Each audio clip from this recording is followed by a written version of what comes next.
নতুন যেই সরকারি ক্ষমতায় আসেন না কেন সবার কাছে একটা কর্ডিয়াল রিকোয়েস্ট, সেটা হচ্ছে আপনারা নিরাপদ খাদ্য এবং নিরাপদ ঔষধ এই দুইটা জায়গাতে প্লিজ প্লিজ ফোকাস করেন। ঠিক আছে, আপনারা মানে মেগা মেগা প্রজেক্ট, হ্যাঁ, দেশে এই করে ফেলবেন সেই করে ফেলবেন, রিজার্ভ বাড়াবেন, পুরো দেশটাকে একেবারে সিঙ্গাপুর বানাই ফেলতেছেন মুখে মুখে কথায় কথায়, এবং সব কিছুর প্রস্তুতি নিতেছেন, হ্যাঁ, যুদ্ধের প্রস্তুতিও নিতেছেন।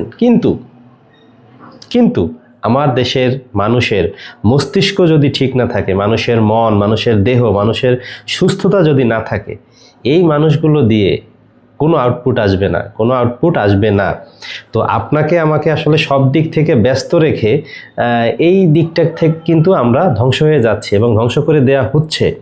ভেজাল খাবার এবং ভেজাল ঔষধ বলেন, এবং এই সেক্টরগুলোতে ম্যানিপুলেশন, দুর্নীতি এত পরিমাণে ঢুকে গেছে, তো আমরা এদিকে আসলে কোনো খেয়ালই করতেছি না। সব সরকারি সব কিছু নিয়ে ব্যস্ত থাকে, এই জিনিসগুলোতে আসলে খেয়াল আছে, কিন্তু বিষয়টা হচ্ছে যে স্ট্রিক্ট হওয়া, যে একটা মানে আইনের যে ইমপ্লিমেন্টেশনের যে জায়গাটা, এটা খুব একটা চোখে পড়ার মতো না। এটা না করলে কিন্তু কোনো লাভ নাই। ঠিক আছে, সো আশা করি বিষয়টা একটু আপনারা অনুধাবন করবেন এবং বেশি বেশি শেয়ার করবেন। বেঁচে থাকলে দেখা হবে। Bye bye.